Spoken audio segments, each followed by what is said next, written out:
Hello friends, ഇന്നേ ഒരു നമ്മളെ പുതിയൊരു പണി സ്റ്റാർട്ടായതാണ്. ഈ പണി എന്ന് പറഞ്ഞിട്ടുണ്ടെങ്കിൽ ഇത് അമ്പലത്തിൻ്റെ പണിയാണ് തുടങ്ങാൻ പോണത് നമ്മൾ. അപ്പോൾ അവിടെ പഴയ അമ്പലത്തിൻ്റെ പഴയ തറ ഉണ്ടായിരുന്നു അവിടെ. അപ്പോൾ ആ തറ പൊളിച്ചിട്ട് അവിടെ നമുക്ക് ഫൗണ്ടേഷൻ കയറണം.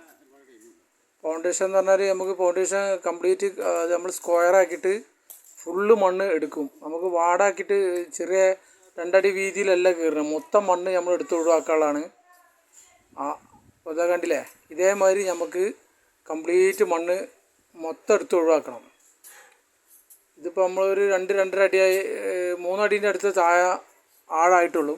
ഇത് മൊത്തം 6 അടി താഴ്ചയാണ് വരിക. 6 അടി താഴ്ചയെന്നാണ് നമ്മളിത് കെട്ടിക്കൊണ്ടിരുന്നത്. നമുക്ക് സെൻറ്ററിൽ ഒരു ചെറിയ ഗ്യാപ്പ് ഉണ്ടാവും, ബാക്കി കംപ്ലീറ്റ് നമ്മൾ കരിങ്കല്ല് ഉപയോഗിച്ചിട്ടാണ് ഇത് കെട്ടുന്നത്. അപ്പോൾ പിന്നെ ഇത് കണ്ടമാനം മണ്ണ് കയറ്റാനൊക്കെ ഉണ്ട്. പിന്നെ ഇത് കരിങ്കല്ല് നമ്മൾ പിന്നെ അടിച്ചിട്ടൊന്നുമില്ല, കരിങ്കല്ലൊക്കെ ഇറക്കിയിട്ട് വേണം. അപ്പോൾ 2-3 ദിവസം നമ്മൾ വർക്ക് ചെയ്യാൻ 2-3 ദിവസം പിടിക്കും. പിന്നെ ഭയങ്കര വെയിലായതുകൊണ്ട് നമ്മൾ ദാർപ്പായൊക്കെ കെട്ടിയിട്ടാണ് പണിയെടുക്കുന്നത്. നല്ല വെയിലാണ്. അപ്പോൾ അതുകൊണ്ട് നമ്മൾ മണ്ണ് കയറ്റിയിട്ടൊക്കെ വേണം ബാക്കിയുള്ള പണിക്ക് നിൽക്കാൻ. അപ്പോൾ അമ്പലം ഇവിടെ ആദ്യം ഉണ്ടായിരുന്നു, അതുമ്പോൾ അങ്ങോട്ട് വേറെ സ്ഥാപിച്ചതാണ്. പിന്നെ അപ്പോൾ ഇനിയിപ്പോൾ മണ്ണ് കയറ്റാൻ നിൽക്കുകയാണ്.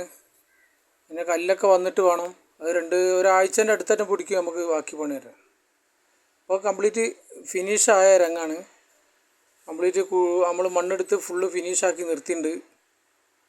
ഇതിപ്പോൾ ഇതിൻ്റെ അളവ് വരുന്നത് എന്താ വെച്ചാൽ പിന്നെ 4:2, ഇത് കോൽക്കണക്കാണ് വരുന്നത്, ആശാരിമാരെ കോൽക്കണക്കാണ് വരുന്നത്. 4:2 എന്ന് പറഞ്ഞ ഒരു അളവാണ്, സ്ക്വയറാണ് വരുന്നത്.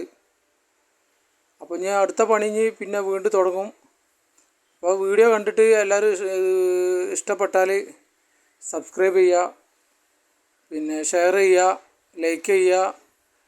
അപ്പോൾ സപ്പോർട്ട് ചെയ്യുക. ഇനി ഇതിൻ്റെ കംപ്ലീറ്റ് വർക്കിൻ്റെ വീഡിയോ നമുക്ക് വീണ്ടും വരുന്നതാണ്. ഈ വീഡിയോ നമ്മൾ അപ്ലോഡ് ചെയ്യാനുള്ളതാണ്. അപ്പോൾ ഇപ്പോൾ നമ്മൾ താൽക്കാലികം നമ്മൾ ഈ ഫൗണ്ടേഷൻ കീറുന്നത് മാത്രമേ നമ്മൾ അപ്ലോഡ് ചെയ്യുന്നുള്ളൂ. Thank you. ഓക്കേ.